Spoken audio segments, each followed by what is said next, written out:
ਸਤਿ ਸ਼੍ਰੀ ਅਕਾਲ ਜੀ। News Asia Punjabi ਦੇਖ ਰਹੇ ਹੋ ਤੁਸੀਂ ਤੇ ਮੈਂ ਹਾਂ ਕੁਲਵੰਤ ਸਿੰਘ।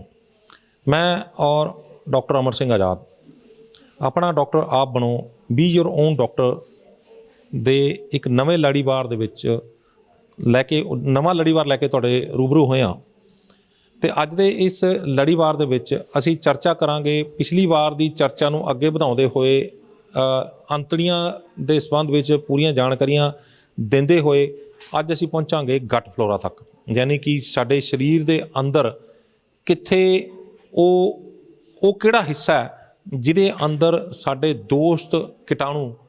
ਦੋਸਤ ਸਾਨੂੰ ਜਿੰਦਾ ਰੱਖਣ ਦੇ ਵਿੱਚ ਸਾਨੂੰ ਸਹਾਈ ਹੋਣ ਵਾਲੇ ਕੀਟਾਣੂ ਜਿਹੜੇ ਨੇ ਉਹ ਜਿਹੜੇ ਪਲਦੇ ਨੇ ਅਤੇ ਸਾਡੇ ਪੂਰੇ ਸਰੀਰ ਦਾ ਰੱਖਿਆ ਤੰਤਰ ਜਿਹੜਾ ਉੱਥੇ ਹੁੰਦਾ, ਉਹਨਾਂ ਦਾ ਕੀ ਕੰਮ ਹੁੰਦਾ, ਕਿੱਦਾਂ ਉਹ ਉੱਥੇ ਰਹਿੰਦੇ ਨੇ, ਕੀ ਕੰਮ ਕਰਦੇ ਨੇ, ਕਿਵੇਂ ਸੁਰੱਖਿਆ ਤੰਤਰ ਪੂਰੇ ਸਰੀਰ ਦਾ ਹੈਗਾ।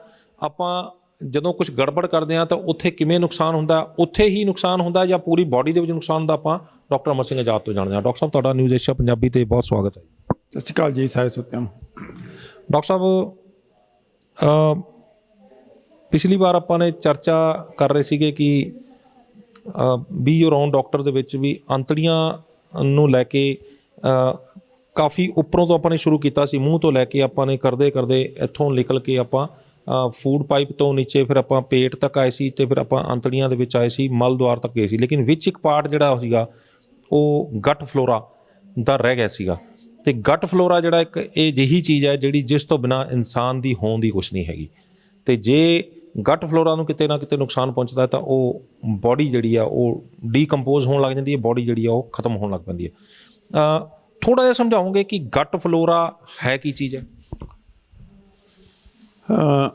ਆਪਾਂ ਜਿੱਥੇ ਗੱਲ ਕਰ ਰਹੇ ਸੀਗੇ ਪਿਛਲੇ ਐਪੀਸੋਡ ਦੇ ਵਿੱਚ ਕਿ ਕਿਸ ਢੰਗ ਦੇ ਨਾਲ ਜਿਹੜੇ ਸਾਡੀ ਜਿਹਨੂੰ ਕਹਿੰਦੇ ਆ ਇੰਟੈਸਟਾਈਨ ਦਾ ਮੂੰਹ ਤੋਂ ਲੈ ਕੇ ਜਿਹੜਾ ਸਾਡਾ ਗੇਟਵੇ ਆ ਸਾਡੀ ਬਾਡੀ ਦਾ, ਮੂੰਹ ਔਰ ਨੱਕ, ਉੱਥੋਂ ਲੈ ਕੇ ਹੌਲੀ ਹੌਲੀ ਕਿਵੇਂ ਇਹ ਹਰ ਪੱਧਰ ਦੇ ਉੱਪਰ ਜਿਹੜਾ ਜੀਵਨ ਹੈ ਉਹ ਆਪਣੀ ਪ੍ਰੋਟੈਕਸ਼ਨ ਆਪ ਕਰਦਾ। ਉਹਦੇ ਅੰਦਰ ਡੀਟੌਕਸੀਫਿਕੇਸ਼ਨ ਦਾ, ਜ਼ਹਿਰਾਂ ਨੂੰ ਰੋਕਣ ਦਾ, ਜ਼ਹਿਰਾਂ ਨੂੰ ਬਾਹਰ ਕੱਢਣ ਦਾ ਪੂਰਾ ਮੈਕੈਨਿਜ਼ਮ ਹੁੰਦਾ। ਕਿਉਂਕਿ ਜਦੋਂ ਅਸੀਂ ਹਵਾ, ਪਾਣੀ ਅਤੇ ਮਿੱਟੀ ਨਾਲ ਕਨੈਕਟਡ ਹਾਂ ਲਗਾਤਾਰ, ਬਾਹਰ ਦੀ ਹਵਾ ਸਾਡੇ ਅੰਦਰ ਜਾਣੀ ਹੁੰਦੀ ਹੈ ਅਤੇ ਅੰਦਰ ਦੀ ਹਵਾ ਬਾਹਰ ਆਉਂਦੀ ਹੈ, ਬਾਹਰ ਦਾ ਪਾਣੀ ਅੰਦਰ ਜਾਂਦਾ, ਅੰਦਰ ਦਾ ਪਾਣੀ ਬਾਹਰ ਆਉਂਦਾ। ਬਾਹਰਲੀ ਮਿੱਟੀ ਖਾਣੇ ਦੀ ਸ਼ਕਲ 'ਚ ਅਸੀਂ ਅੰਦਰ ਲੈਂਦੇ ਹਾਂ ਅਤੇ ਫਿਰ ਉਹ ਪੋਟੀ ਦੀ ਸ਼ਕਲ 'ਚ ਬਾਹਰ ਕੱਢਦੇ ਹਾਂ, ਮਿੱਟੀ ਦਾ ਹਿੱਸਾ ਹੋ ਜਾਂਦੀ ਹੈ। ਤਾਂ ਇਹ ਜਿਹੜਾ ਪ੍ਰੋਸੈਸ ਚੱਲਦਾ ਹੈ ਉਹਦੇ ਅੰਦਰ ਕਾਫੀ ਜ਼ਿਆਦਾ ਟੌਕਸਿਨ ਜਿਹੜੇ ਨੇ ਉਹ ਬਾਹਰੋਂ ਅੰਦਰ ਪਹੁੰਚ ਜਾਂਦੇ ਆ।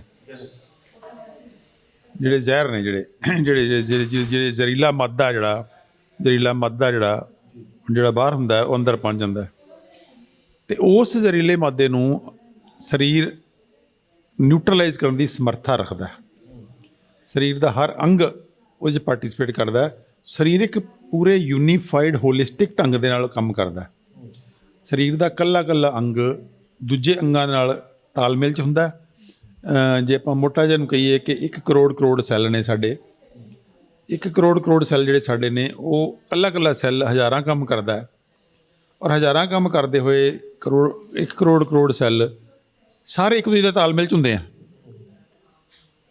ਉਹ ਚਾਹੇ ਸਾਡੇ ਮੂੰਹ ਅਤੇ ਨੱਕ 'ਚ ਨੇ, ਚਾਹੇ ਉਹ ਸਾਡੀ ਫੂਡ ਪਾਈਪ 'ਚ ਨੇ, ਚਾਹੇ ਪੇਟ ਦੇ ਅੰਦਰ ਨੇ, ਛੋਟੀ ਆਂਤ 'ਚ ਨੇ, ਬੜੀ ਆਂਤ 'ਚ ਨੇ, ਇਹ ਸਾਰੇ ਦੇ ਸਾਰੇ ਕਿਤੇ ਨਾ ਕਿਤੇ ਆਪਸ 'ਚ ਮਿਲ ਜੁਲ ਕੇ ਕੰਮ ਕਰਦੇ ਆ।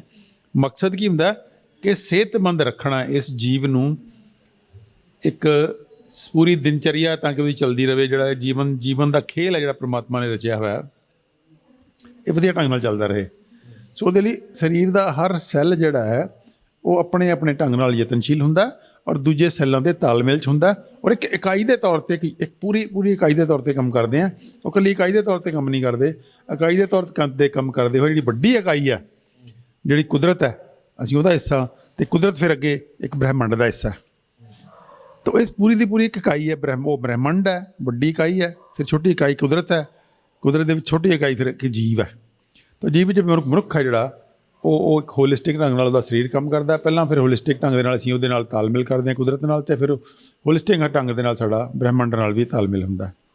ਤਾਂ ਇਹ ਕਿਤੇ ਨਾ ਕਿਤੇ ਜਿਹੜਾ ਸਾਰੇ ਦਾ ਸਾਰਾ ਵਰਤਾਰਾ ਹੈ, ਇਹਨੂੰ ਸਮਝਣ ਵਾਸਤੇ ਸਾਨੂੰ ਬੇਹੱਦ ਜ਼ਰੂਰੀ ਹੈ ਜਾਣਨਾ ਕਿ ਕੁਦਰਤ ਨੇ ਸਾਨੂੰ ਹੈਲਪ ਕਰਨ ਵਾਸਤੇ ਸਾਡੇ ਅੰਦਰ ਇਕੱਲੇ 1 ਕਰੋੜ ਸੈੱਲ ਹੀ ਨਹੀਂ ਪਾਏ ਉਹਦੇ ਕੰਮ ਕਰਨ ਲਈ, ਜਾਂ ਉਹਨੂੰ ਇੱਕ ਸ਼ੇਪ ਜਾਂ ਇੱਕ ਆਕਾਰ ਜਾਂ ਇੱਕ ਫੰਕਸ਼ਨਲ ਯੂਨਿਟ ਬਣਾਉਣ ਲਈ। ਉਹਦੇ ਅੰਦਰ ਉਸ ਤੋਂ ਵੀ 10 ਗੁਣਾ ਜ਼ਿਆਦਾ ਬੈਕਟੀਰੀਆ ਪਾਏ ਆ, ਜਿਹਨੂੰ ਅਸੀਂ ਬੈਕਟੀਰੀਆ ਨੂੰ ਕਹਿੰਦੇ ਹਾਂ ਜਿਹੜਾ ਸਾਡਾ ਜਿਹਨੂੰ ਕਹਿੰਦੇ ਆ ਜਿਹੜੇ ਸੂਖਸ਼ਮ ਜੀਵ ਨੇ, ਮਾਈਕਰੋਫਲੋਰਾ, ਜਿਹੜੇ ਮਾਈਕਰੋਬਾਇਓਟਾ ਵੀ ਕਹਿ ਦਿੰਦੇ ਇਹਨੂੰ, ਮਾਈਕਰੋਬਾਇਓਮ ਵੀ ਕਹਿ ਦਿੰਦੇ ਆ। ਯਾਨੀ ਕਿ ਉਹ ਜੀਵ ਜਿਹੜੇ ਕਿ ਮਾਈਕਰੋਸਕੋਪਿਕ ਨੇ, ਜਿਹੜੇ ਨੰਗੀ ਅੱਖ ਨਾਲ ਨਹੀਂ ਦਿਖਦੇ, ਉਹਨਾਂ ਦਾ ਸਮੂਹ ਉਹ ਮਾਈਕਰੋਬਾਇਓਮ ਹੋ ਗਿਆ। ਉਸ ਮਾਈਕਰੋਬਾਇਓਮ 'ਚ ਜਿਹੜਾ ਬਹੁਤ ਵੱਡਾ ਹਿੱਸਾ ਸਾਡੀਆਂ ਅੰਤੜੀਆਂ 'ਚ ਹੁੰਦਾ,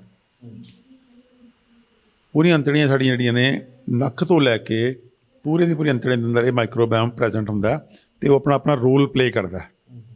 ਰੋਲ ਦਾ ਕੀ ਹੁੰਦਾ ਕਿ ਜਿਹੜੇ ਸਾਡੇ 1 ਕਰੋੜ ਸੈੱਲ ਨੇ, ਉਹਨੂੰ ਸਪੋਰਟ ਕਰਨ ਲਈ ਉਹ 10 ਕਰੋੜ ਹੁੰਦੇ ਆ, ਅਤੇ 10 ਕਰੋੜ ਜਿਹੜੇ ਸਾਡੇ 1 ਕਰੋੜ ਨੂੰ ਸਪੋਰਟ ਕਰ ਰਹੇ ਹੁੰਦੇ ਆ, ਉਹਦੇ ਨਾਲ ਉਹਦੀ ਮਦਦ ਕਰਦੇ ਆ, ਮਦਦਗਾਰ ਹੁੰਦੇ ਆ ਉਹਦੇ। ਯਾਨੀ ਇੱਕ ਦੇ ਨਾਲ 10 ਬਾਡੀਗਾਰਡ ਨੇ। ਉਹ ਬਾਡੀਗਾਰਡ ਦੇ ਨਾਲ ਵੀ ਸਾਡਾ ਜਿਹੜਾ ਰਿਲੇਸ਼ਨਸ਼ਿਪ ਹੈ ਉਹ ਸਿੰਬਾਇਓਸਿਸ ਵਾਲਾ, ਯਾਨੀ ਕਿ ਉਹ ਸਾਨੂੰ ਫਾਇਦਾ ਪਹੁੰਚਾਉਂਦੇ ਆ ਅਤੇ ਸਾਡੀ ਜਿਹੜਾ ਫੂਡ ਖਾਂਦੇ ਉਹ ਵਰਤਦੇ ਆ। ਸੋ ਉਹਨਾਂ ਨਾਲ ਜਿਹੜੀ ਸਾਡੀ ਰਿਸ਼ਤੇਦਾਰੀ ਹੈ ਉਹ ਲੈਣ ਦੇਣ ਦੀ ਰਿਸ਼ਤੇਦਾਰੀ ਦੋਨੋਂ ਪਾਸੇ ਹੈ। ਉਹ ਕੋਈ ਸਾਡੇ 'ਤੇ ਡਿਪੈਂਡੈਂਟ ਨਹੀਂ, ਅਸੀਂ ਕੋਈ 'ਤੇ ਡਿਪੈਂਡੈਂਟ ਨਹੀਂ, ਦੋਨੋਂ ਇੱਕ ਦੂਜੇ 'ਤੇ ਡਿਪੈਂਡੈਂਟ ਨੇ। ਮਿਊਚੁਅਲ ਡਿਪੈਂਡੈਂਸ, ਇੰਟਰਡਿਪੈਂਡੈਂਸ ਇੱਕ ਦੂਜੇ ਦਾ ਨਿਯਮ ਹੈ। ਕੋਈ ਜੀਵ, ਕੋਈ ਸੈੱਲ ਇਕੱਲਾ ਨਹੀਂ ਹੁੰਦਾ, ਨਾ ਉਹ ਇਕੱਲਾ ਰਹਿ ਸਕਦਾ। ਸਾਡੀ ਪੂਰੇ ਬ੍ਰਹਿਮੰਡ ਦੇ ਅੰਦਰ, ਪੂਰੀ ਕੁਦਰਤ ਦੇ ਅੰਦਰ, ਪੂਰੇ ਸਰੀਰ ਦੇ ਅੰਦਰ ਜਿਹੜੀ ਉਹ ਇੰਟਰਡਿਪੈਂਡੈਂਸ ਹੈ, ਇੱਕ ਦੂਜੇ ਨਾਲ ਲੈਣ ਦੇਣ ਹੈ, ਉਹਦੇ ਸਿਰ 'ਤੇ ਹੀ ਸਾਰਾ ਕੁਛ ਚੱਲਦਾ। ਅਤੇ ਉਹ 10 ਕਰੋੜ ਦੇ ਨਾਲ ਸਾਡੀ 1 ਕਰੋੜ ਸੈੱਲਾਂ ਦੀ ਲੈਣ ਦੇਣ ਹੁੰਦੀ ਹੈ। ਉਹਦਾ ਜਿਹੜਾ ਸਭ ਤੋਂ ਵੱਡਾ ਹਿੱਸਾ ਹੁੰਦੀ ਹੈ ਵੱਡੀ ਆਂਤ 'ਚ ਹੁੰਦਾ, ਉਹ ਕੋਲਨ 'ਚ ਜਿਹਨੂੰ ਕਹਿੰਦੇ ਸੀ। ਵੱਡੀ ਆਂਤ 'ਚ ਸਭ ਤੋਂ ਜ਼ਿਆਦਾ ਮਾਤਰਾ ਉਹਨਾਂ ਗਟ ਫਲੋਰੇ ਦੀ ਹੁੰਦੀ ਹੈ। ਛੋਟੀ ਆਂਤ 'ਚ ਵੀ ਹੁੰਦੇ ਆ, ਲੇਕਿਨ ਵੱਡੀ ਆਂਤ 'ਚ ਬਹੁਤ ਜ਼ਿਆਦਾ ਹੁੰਦੇ ਆ ਵੱਡੀ ਆਂਤ 'ਚ। ਤਾਂ ਵੱਡੀ ਆਂਤ 'ਚ ਦੋ ਚੀਜ਼ਾਂ ਆਪਾਂ ਜੇ ਲਾਈਏ ਤਾਂ ਇੱਕ ਤਾਂ ਆਪਾਂ ਇਸ ਜਿਹੜੀ ਪ੍ਰੈਜ਼ੈਂਟ ਅੱਜ ਦਾ ਐਪੀਸੋਡ ਹੈ, ਇਹ 'ਚ ਮੈਂ ਸਮਝਦਾ ਕਿ ਦੋ ਚੀਜ਼ਾਂ ਬੜੀਆਂ ਇੰਪੋਰਟੈਂਟ ਜਿਹੜੀਆਂ ਆਪਾਂ ਡਿਸਕਸ ਕਰਨ ਵਾਲੀਆਂ ਨੇ, ਜਿਹੜੀ ਕਿ ਅਸੀਂ ਆਪਣੇ ਸਾਰੇ ਦੋਸਤਾਂ ਨਾਲ ਸਾਂਝੀਆਂ ਕਰਨੀਆਂ ਚਾਹੁੰਦੇ ਹਾਂ। ਇੱਕ ਤਾਂ ਹੈਗੀ ਆ ਕਿ ਇਹ ਗਟ ਫਲੋਰਾ ਦਾ ਰੋਲ ਕੀ ਹੈ।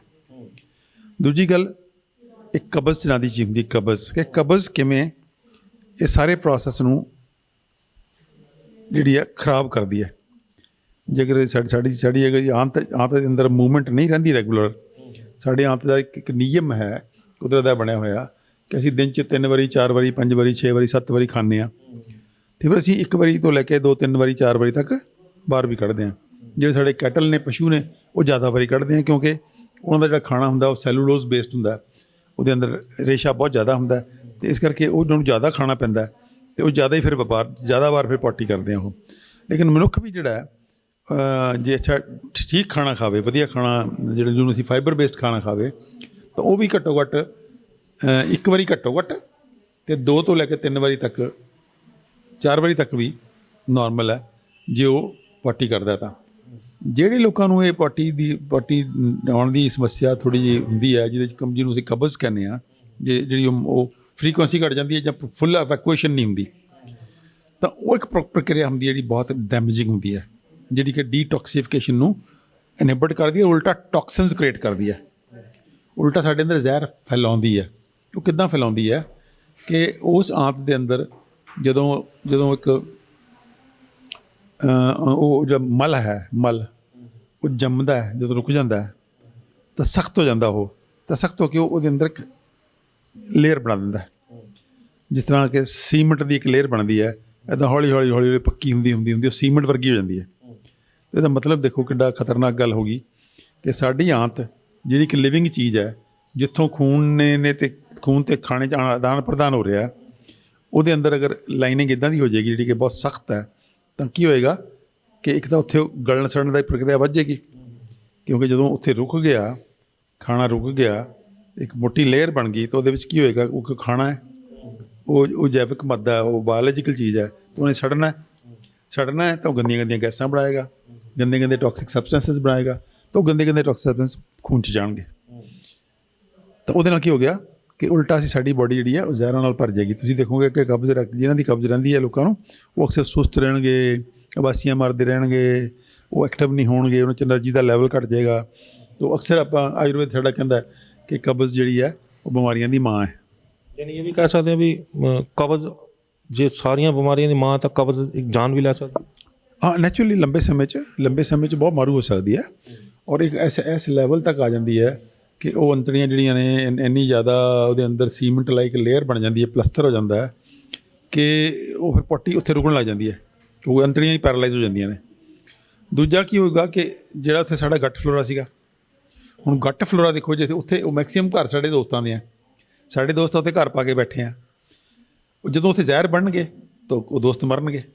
ਜੋ ਉੱਥੇ ਗਲ ਸੜ ਰਿਹਾ, ਗੰਦੀਆਂ ਗੈਸਾਂ ਬਣ ਰਹੀਆਂ ਨੇ, ਗੰਦੀ ਗੈਸ ਬਣ ਰਹੀ ਹੈ ਅਤੇ ਇੱਕ ਤਾਂ ਖੂਨ 'ਚ ਜਾ ਰਹੀਆਂ ਗੰਦੀਆਂ ਗੈਸਾਂ। ਉਹ ਦੂਜੀ ਗੱਲ, ਤੁਸੀਂ ਜਦੋਂ ਬੈਠਦੇ ਹੋ ਤੁਹਾਡੇ ਨਾਲ ਬੰਦਾ ਬੈਠਾ ਵੀ ਟੋਲਰੇਟ ਨਹੀਂ ਕਰ ਸਕਦਾ, ਜਦੋਂ ਤੁਸੀਂ ਫਲੇਟਸ ਪਾਸ ਕਰੋਗੇ ਤਾਂ ਬਹੁਤ ਗੰਦੀ ਸਮੈਲ ਆਏਗੀ। ਤੁਸੀਂ ਦੇਖਿਆ ਹੋਣਾ ਕਿ ਬਹੁਤ ਕੁਛ ਲੋਕ ਨੇ ਜਿਨ੍ਹਾਂ ਕੋਲ ਬੈਠਣਾ ਹੀ ਬਹੁਤ ਮੁਸ਼ਕਿਲ ਹੋ ਜਾਂਦਾ। ਤਾਂ ਉਹ ਜਿਹੜੇ ਲੋਕ ਹੁੰਦੇ ਕੌਣ ਹੁੰਦੇ ਆ? ਉਹ ਲੋਕ ਹੁੰਦੇ ਆ ਜਿਹੜੇ ਕਿ ਪ੍ਰੋਪਰਲੀ ਜਾਂ ਤਾਂ ਉਹ ਗੰਦਾ ਖਾਣਾ ਖਾ ਰਹੇ ਆ ਜਿਹੜਾ ਕਿ ਗਲਦਾ ਸੜਦਾ ਬਹੁਤ ਜ਼ਿਆਦਾ, ਜਾਂ ਉਹ ਕਬਜ਼ ਦੇ ਮਰੀਜ਼ ਨੇ।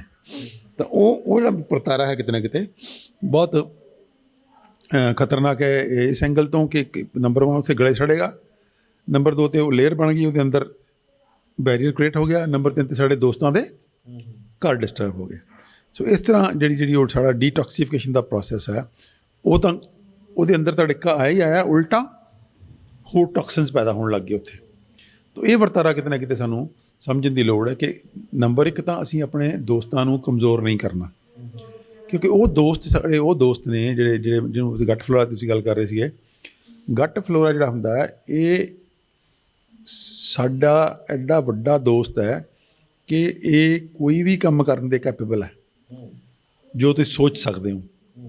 ਅੱਜ ਸਾਇੰਸ ਨੇ ਇਸ ਗੱਲ ਦੇ ਉੱਪਰ ਮੋਹਰ ਲਾ ਦਿੱਤੀ ਹੈ ਕਿ ਤੁਹਾਡਾ 80% ਬ੍ਰੇਨ ਜਿਹੜਾ ਉਹ ਇੱਥੋਂ ਚੱਲਦਾ। ਬ੍ਰੇਨ ਕੰਮ ਇੱਥੇ ਕਰ ਰਿਹਾ ਹੈ, ਲੇਕਿਨ ਉਹਨੂੰ ਚਲਾਉਣ ਵਾਲੇ ਕੈਮੀਕਲ ਜਿਹੜੇ ਨੇ ਨਿਊਰੋ ਟਰਾਂਸਮਿਟਰਸ ਕਹਿੰਦੇ ਸੀ ਉਹ ਗੱਟ 'ਚ ਬਣ ਰਹੇ ਅਤੇ ਬੈਕਟੀਰੀਆ ਬਣਾ ਰਹੇ। ਤੁਸੀਂ ਦੇਖੋ ਕਿੱਡੀ ਵੱਡੀ ਗੱਲ ਹੈ। ਜੇ ਸਾਡੇ ਬੈਕਟੀਰੀਆ ਮਰ ਜਾਣ ਤਾਂ ਕੀ ਹੋਊਗਾ? ਤੁਹਾਡਾ ਦਿਮਾਗ ਨਹੀਂ ਚੱਲੇਗਾ ਪ੍ਰੋਪਰਲੀ, ਤੁਹਾਨੂੰ ਐਂ ਲੱਗੇਗਾ ਕਲਾਉਡੀ ਜਿਹਨੂੰ ਕਹਿੰਦੇ ਆ, ਜਿਵੇਂ ਕਿ ਧੁੰਦਲਾਹਟ ਜੀ ਹੈ ਵੀ ਕੋਈ ਵਿਚਾਰ ਹੀ ਨਹੀਂ ਆ ਰਿਹਾ, ਕੋਈ ਗੱਲ ਹੀ ਨਹੀਂ ਸੁੱਝ ਰਹੀ। ਤੁਸੀਂ ਪੜ੍ਹਨ ਬੈਠਦੇ ਹੋ ਯਾਦ ਨਹੀਂ ਹੋ ਰਿਹਾ, ਬੱਚਾ ਬੈਠਾ ਪੜ੍ਹਨ ਉਹਨੇ ਪੇਪਰ ਦੀ ਤਿਆਰੀ ਕਰਨੀ ਉਹਨੂੰ ਸਮਝ ਨਹੀਂ ਆ ਰਿਹਾ, ਹੋ ਸਕਦਾ ਕਬਜ਼ ਦਾ ਮਰੀਜ਼ ਹੋਵੇ ਉਹ। ਤਾਂ ਇਹ ਕਿਤੇ ਨਾ ਕਿਤੇ ਬਹੁਤ ਖਤਰਨਾਕ ਵਰਤਾ। ਦੂਜੀ ਗੱਲ ਸਾਡੀ ਇਮਿਊਨਿਟੀ। ਹੁਣ ਇਮਿਊਨਿਟੀ ਐਡੀ ਵੱਡੀ ਚੀਜ਼ ਹੈ ਕਿ ਤੁਹਾਡੇ ਅੰਦਰ ਲਗਾਤਾਰ ਕੋਈ ਬਾਹਰੋਂ ਇਹੋ ਜਿਹੇ ਬੈਕਟੀਰੀਆ ਇਹੋ ਜਿਹੀਆਂ ਵਾਇਰਸ ਜਾਣੀਆਂ ਜਿਹੜੇ ਤੁਹਾਨੂੰ ਬਿਮਾਰ ਕਰ ਸਕਦੀਆਂ ਨੇ। ਤਾਂ ਉਹ ਜਿਹੜੀ ਇਮਿਊਨਿਟੀ ਕਿੱਥੋਂ ਬਣਦੀ ਹੈ? ਉਹ ਫਿਰ 80% ਇੱਥੇ ਹੈ। 80% ਸਾਇੰਸ ਨੇ ਸਿੱਧ ਕਰਤਾ ਹੋਇਆ ਕਿ 80% ਇਮਿਊਨਿਟੀ ਕਿੱਥੋਂ ਆਉਂਦੀ ਹੈ? ਗੱਟ ਫਲੋਰਾ ਤੋਂ ਆਉਂਦੀ ਹੈ। ਤਾਂ ਇਹ ਤਾਂ ਸਿਰਫ ਮੈਂ 2 ਗੱਲਾਂ ਗਣੀਆਂ ਨੇ। ਇਸ ਤੋਂ ਇਲਾਵਾ ਖਾਣੇ ਦੇ ਅੰਦਰ ਜੋ ਘਾਟ ਹੁੰਦੀ ਹੈ ਪੂਰੀ ਕਰ ਲੈਂਦੇ ਆ।